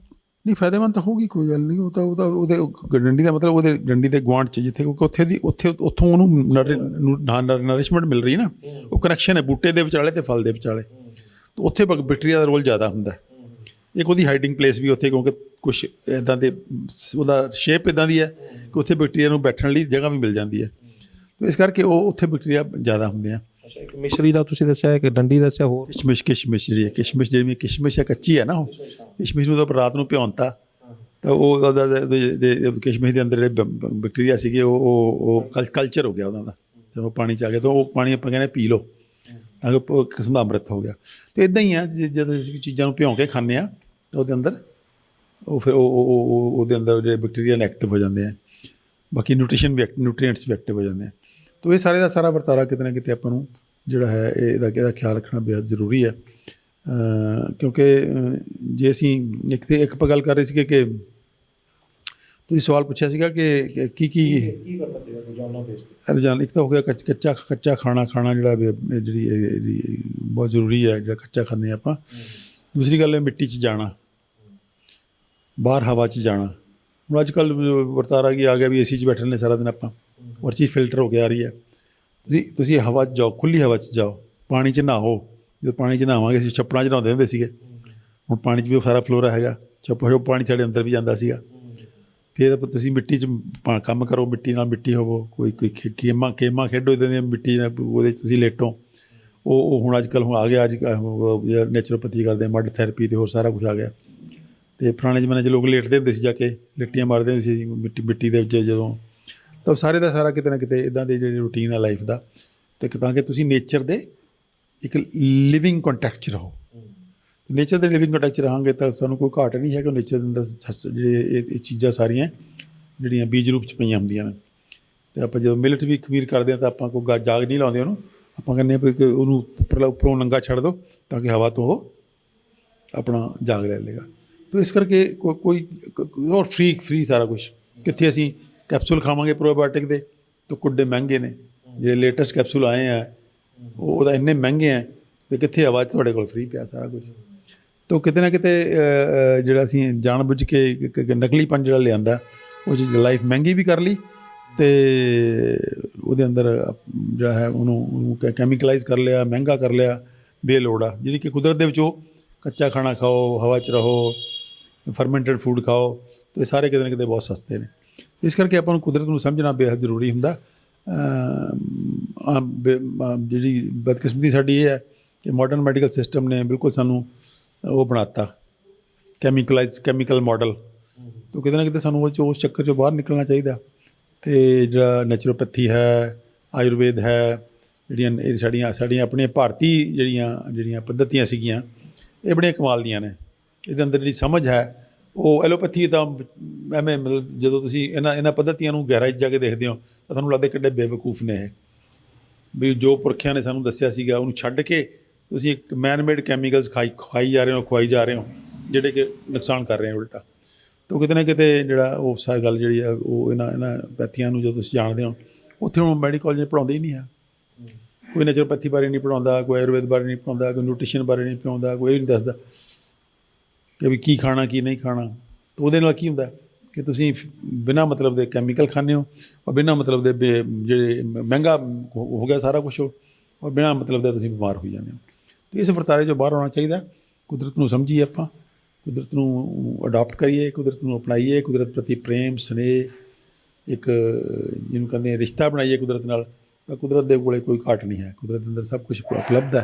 ਅਤੇ ਮੈਂ ਸਮਝਦਾ ਕਿ ਜੇ ਅਸੀਂ ਆਯੁਰਵੇਦ ਦੀ ਛਤਰ ਥੱਲੇ ਮੈਡੀਕਲ ਐਜੂਕੇਸ਼ਨ ਹੋ ਜਾਏ ਤਾਂ ਹਿੰਦੁਸਤਾਨ ਜਿਹੜਾ ਹੈ ਉਹ ਸਵਰਗ ਬਣ ਜਾਏ। ਅਤੇ ਜਿਵੇਂ ਆਪਾਂ ਇਹ ਜਿਹੜੇ ਹੁਣ ਆਪਾਂ ਕਰ ਰਹੇ ਹਾਂ ਵੀ ਅਸੀਂ ਸਾਰੀਆਂ ਉਹਨਾਂ ਬਿਮਾਰੀਆਂ ਨੂੰ ਇਹ ਡਿਕਲੇਅਰ ਕਰ ਰਹੇ ਹਾਂ ਕਿ ਜਿਨ੍ਹਾਂ ਬਿਮਾਰੀਆਂ ਨੂੰ ਐਲੋਪੈਥਿਕ ਸਿਸਟਮ ਨੇ ਇਨਕਿਉਰੇਬਲ ਕਹਿ ਦਿੱਤਾ, ਅਸੀਂ ਕਹਿੰਦੇ ਕੋਈ ਬਿਮਾਰੀ ਇਨਕਿਉਰੇਬਲ ਨਹੀਂ ਹੈ। ਕਿਉਂ ਕਹਿ ਰਹੇ ਇੰਨੇ ਕੌਨਫੀਡੈਂਸ ਨਾਲ? ਕਿਉਂਕਿ ਸਾਨੂੰ ਉਹ ਜਿਹੜੀ ਆਯੁਰਵੇਦ ਦੇ ਜਿਹੜੇ ਪ੍ਰਿੰਸੀਪਲ ਸੀਗੇ ਉਹਦੀ ਸਮਝ ਆ ਗਈ ਨਾਲ। ਤਾਂ ਕਿੱਡਾ ਕਮਾਲ ਦਾ। ਤਾਂ ਅੱਜ ਜੇ ਅਸੀਂ ਅਡੋਪਟ ਕਰ ਲਈਏ ਹਿੰਦੁਸਤਾਨ ਦੇ ਵਿੱਚ, ਪੱਛਮੀ ਮੁਲਕਾਂ 'ਚ ਪਤਾ ਨਹੀਂ ਕਿੰਨੇ ਔਖਾ ਸਮਝ ਆਊਗੀ ਉਹਨਾਂ ਨੂੰ, ਕਿਉਂਕਿ ਉਹਨਾਂ ਨੂੰ ਇਹਦੀ ਗਹਿਰਾਈ ਨਹੀਂ ਪਤਾ ਹੈ। ਲੇਕਿਨ ਸਾਡੇ ਕੋਲ ਇਹ ਨੌਲੇਜ ਨੈਚੁਰਲ ਫਾਰਮ 'ਚ ਹੈਗਾ। ਤਾਂ ਅੱਜ ਜੇ ਅਸੀਂ ਇਹਨੂੰ ਅਡਾਪਟ ਕਰ ਲਈਏ ਤਾਂ ਸਾਡੇ ਕੋਲ ਤਾਂ ਮੈਡੀਕਲ ਟੂਰਿਜ਼ਮ ਵੀ ਬਹੁਤ ਹੋ ਜਾਏਗਾ। ਸਾਡੇ ਕੋਲ ਤਾਂ ਲੋਕ ਕਿਤੋਂ ਆ ਕੇ ਇਲਾਜ ਕਰਾਉਣ ਆਇਆ ਕਰਨਗੇ ਪੱਛਮੀ ਮੁਲਕਾਂ 'ਚੋਂ। ਹੁਣ ਅਸੀਂ ਉੱਧਰ ਨੂੰ ਭੱਜਦੇ ਹਾਂ, ਫਿਰ ਉੱਧਰ ਨੂੰ ਆਇਆ ਕਰਨਗੇ ਵੀ ਇਹਦਾ ਤਾਂ ਉੱਥੋਂ ਇਲਾਜ ਕਰਨ ਚੱਲੀਏ। ਤਾਂ ਹੁਣ ਸਾਡੇ ਕੋਲ ਮਰੀਜ਼ ਆ ਵੀ ਰਹੇ ਆ, ਸਾਡੇ ਕੋਲ ਅਮਰੀਕਾ ਤੋਂ, ਯੂਰਪ ਤੋਂ, ਹਰ ਥਾਂ ਤੋਂ ਮਰੀਜ਼ ਆ ਰਹੇ ਆ ਵੀ ਹਾਂ ਵੀ ਸਾਡੇ ਉੱਥੇ ਤਾਂ ਇਲਾਜ ਕਰਨਾ ਐਵੇਂ ਹੀ ਫਾਲਤੂ ਹੀ ਆ, ਤੁਸੀਂ ਇਲਾਜ ਕਰੋ। ਤੋ ਇਹ ਆਉਣ ਵਾਲਾ ਭਵਿੱਖ ਜਿਹੜਾ ਹੈ ਉਹ ਇਸ ਪੈਥੀ ਦਾ, ਜਿਹਦੇ ਵਿੱਚ ਜਿਹੜੀ ਇਹ ਕੁਦਰਤ ਦੀ ਸਮਝ ਹੈ, ਆਯੁਰਵੇਦ ਦੀ ਸਮਝ ਹੈ, ਉਹਨੂੰ ਅਡਾਪਟ ਕਰਨਾ ਬੇहद ਜ਼ਰੂਰੀ ਹੈ। ਤੇ ਜੋ ਵੀ ਆਪਾਂ ਅੱਜ ਗੱਲ ਕੀਤੀ ਹੈ ਸਾਰੀ ਆਯੁਰਵੇਦ ਦੀ ਤੇ ਨੈਚੁਰੋਪੈਥੀ ਦੀ ਤੇ ਸਾਡੀ ਆਪਣੀ ਭਾਰਤੀ ਸੱਭਿਅਤਾ ਦੀ ਜਿਹੜੀ ਸਮਝ ਹੈ ਉਹਦੇ ਉੱਪਰ ਆਧਾਰਿਤ ਹੈ। ਇਹ 'ਚ ਕੁਝ ਵੀ ਮੇਰਾ ਆਪਣਾ ਓਰੀਜਨਲ ਨਹੀਂ ਹੈ। ਅਸੀਂ ਉੱਥੋਂ ਹੀ ਸਿੱਖਿਆ ਸਾਰਾ ਕੁਝ, ਤੇ ਉੱਥੋਂ ਸਿੱਖ ਕੇ ਉਹਨੂੰ ਸਿੰਪਲ ਫਾਰਮ 'ਚ, ਇੱਕ ਸਧਾਰਨ ਫਾਰਮ 'ਚ, ਇੱਕ ਪੈਕੇਜ ਦੀ ਸ਼ਕਲ 'ਚ ਦੇਣ ਦੀ ਕੋਸ਼ਿਸ਼ ਕਰ ਰਹੇ ਹਾਂ, ਤੇ ਰਿਜ਼ਲਟਸ ਬਹੁਤ ਕਮਾਲ ਦੇ ਆ। ਬਹੁਤ ਧੰਨਵਾਦ ਡਾਕਟਰ ਸਾਹਿਬ, ਤੁਸੀਂ ਪੂਰੇ ਵਿਸਥਾਰ ਦੇ ਨਾਲ ਸਾਨੂੰ ਮਾਈਕਰੋਬਾਇਓਮ ਸਮਝਾਇਆ, ਪੂਰੇ ਵਿਸਥਾਰ ਦੇ ਨਾਲ ਸਾਨੂੰ ਤੁਸੀਂ ਇਹ ਜਾਣਕਾਰੀ ਦਿੱਤੀ ਹੈ ਵੀ ਕਿਸ ਤਰੀਕੇ ਦੇ ਨਾਲ ਬੋਡੀ ਦੇ ਅੰਦਰ ਜਿਹੜੀਆਂ ਚੀਜ਼ਾਂ ਸਾਨੂੰ ਬਚਾ ਕੇ ਰੱਖਣ ਵਾਲੀਆਂ ਨੇ, ਜਿਹੜੇ ਗੁੱਡ ਬੈਕਟੀਰੀਆ ਜਿਹੜੇ ਸਾਨੂੰ ਸਾਡੀ ਜ਼ਿੰਦਗੀ ਦਿੰਦੇ ਨੇ, ਉਹ ਜਦੋਂ ਮਰ ਜਾਂਦੇ ਨੇ ਤੇ ਸਾਡਾ ਬੋਡੀ ਦਾ ਕੀ ਬਣਦਾ ਹੈਗਾ, ਪੂਰੀ ਡਿਟੇਲ ਦਿੱਤੀ ਹੈ। ਤੁਹਾਡਾ ਬਹੁਤ ਬਹੁਤ ਧੰਨਵਾਦ ਜੀ, ਬਹੁਤ। ਸੋ ਸਾਨੂੰ ਡਾਕਟਰ ਅਮਰ ਸਿੰਘ ਆਜ਼ਾਦ, ਤੁਸੀਂ ਪੂਰੀ ਡਿਟੇਲ ਦੇ ਵਿੱਚ ਅੱਜ ਇਹ ਸਮਝ ਲਿਆ ਕਿ ਗੱਟ ਫਲੋਰਾ ਯਾਨੀ ਸਾਡੇ ਦੋਸਤ ਬੈਕਟੀਰੀਆ ਹੁੰਦੇ ਕੀ ਨੇ, ਕਿਉਂ ਇਹ ਇੱਦਾਂ ਉਹਨਾਂ ਨੂੰ ਅਸੀਂ ਨੁਕਸਾਨ ਪਹੁੰਚਾ ਬੈਠਦੇ ਹਾਂ, ਕੀ ਕਾਰਨ ਹੁੰਦੇ ਨੇ ਉਹਨਾਂ ਨੂੰ ਨੁਕਸਾਨ ਪਹੁੰਚਣ ਦੇ, ਕਬਜ਼ ਜਿਹੜੀ ਆ ਉਹ ਕੀ ਰੋਲ ਅਦਾ ਕਰਦੀ ਹੈ ਬੋਡੀ ਨੂੰ ਬਿਮਾਰ ਕਰਨ ਦੇ ਵਿੱਚ, ਤੇ ਜੇਕਰ ਸਾਡੇ ਗੱਟ ਫਲੋਰਾ ਯਾਨੀ ਮਾਈਕਰੋਬਾਇਓਮ ਯਾਨੀ ਦੋਸਤ ਬੈਕਟੀਰੀਆ ਕਿਸੇ ਕਾਰਨ ਵਰਸ਼ ਸਾਡਾ ਸਾਥ ਛੱਡ ਵੀ ਜਾਂਦੇ ਨੇ, ਤਾਂ ਫਿਰ ਉਹਨਾਂ ਨੂੰ ਅਸੀਂ ਪੁਨਰ ਜੀਵਿਤ ਯਾਨੀ ਕਿ ਸੁਰਜੀਵ ਕਿਵੇਂ ਕਰ ਸਕਦੇ ਹਾਂ, ਦੁਬਾਰਾ ਕਿਵੇਂ ਉਹਨਾਂ ਨੂੰ ਬੋਡੀ ਦੇ ਅੰਦਰ ਜਿਹੜਾ ਐਕਟਿਵ ਕਰ ਸਕਦੇ ਹਾਂ। ਉਮੀਦ ਕਰਦੇ ਹਾਂ ਕਿ ਇਹ ਵੀਡੀਓ ਵੀ ਤੁਹਾਨੂੰ ਪਸੰਦ ਆਈ ਹੋਵੇਗੀ, ਤੇ ਜੇ ਪਸੰਦ ਆਈ ਹੈ ਤਾਂ ਇਸ ਨੂੰ ਵੀ ਵੱਧ ਤੋਂ ਵੱਧ ਸ਼ੇਅਰ ਕਰ ਦਿਓ, ਕਿਉਂਕਿ ਇਹ ਉਹ ਜਾਣਕਾਰੀ ਹੈ ਜਿਹੜੀ ਕਿ ਦਵਾਈਆਂ ਤੋਂ ਸਾਨੂੰ ਬਚਾਉਂਦੀ ਹੈ। ਇਹ ਉਹ ਜਾਣਕਾਰੀ ਹੈ ਜਿਹੜੀ ਸਾਡੀ ਇਮਿਊਨਿਟੀ ਨੂੰ ਵਧਾਉਂਦੀ ਹੈ। ਇਹ ਉਹ ਜਾਣਕਾਰੀ ਹੈ ਜਿਹੜੀ ਸਾਨੂੰ ਬਿਮਾਰ ਹੋਣ ਤੋਂ ਪਹਿਲਾਂ ਹੀ ਤੰਦਰੁਸਤ ਕਰ ਲੈਂਦੀ ਹੈ, ਇਹੋ ਜਿਹੇ ਹਾਲਾਤਾਂ 'ਚ ਲੈ ਜਾਂਦੀ ਹੈ ਕਿ ਸਾਡੀ ਬਿਮਾਰੀ ਜਿਹੜੀ ਆ ਉਹ ਨੇੜੇ ਤੇੜੇ ਵੀ ਨਹੀਂ ਆਉਂਦੀ। ਤੇ ਜੇਕਰ ਇਹ ਸਾਰੀਆਂ ਜਾਣਕਾਰੀਆਂ ਘਰ ਘਰ ਪਹੁੰਚ ਕੇ ਹਰ ਇੱਕ ਬੰਦਾ ਤੰਦਰੁਸਤੀ ਹਾਸਲ ਕਰ ਲੈਂਦਾ ਤੇ ਬਿਮਾਰੀ ਉਹਦੇ ਨੇੜੇ ਨਹੀਂ ਆਉਂਦੀ, ਤਾਂ ਅਸੀਂ ਸਮਝਾਂਗੇ ਕਿ ਇਹੋ ਜਿਹੀਆਂ ਵੀਡੀਓ ਬਣਾਉਣ ਦੇ ਵਿੱਚ ਸਾਡਾ ਮਕਸਦ ਕਾਮਯਾਬ ਰਿਹਾ। ਸਾਡੇ ਚੈਨਲ ਨੂੰ ਸਬਸਕ੍ਰਾਈਬ ਕਰਨਾ ਨਾ ਭੁੱਲਿਓ। ਅਗਲੀ ਵਾਰ ਫੇਰ ਹਾਜ਼ਰ ਹੋਵਾਂਗੇ ਇੱਕ ਨਵੇਂ ਮੁੱਦੇ, ਇੱਕ ਨਵੇਂ ਮਹਿਮਾਨ ਦੇ ਨਾਲ। ਉਦੋਂ ਤੱਕ ਮੈਨੂੰ ਦਿਓ ਇਜਾਜ਼ਤ। ਧੰਨਵਾਦ।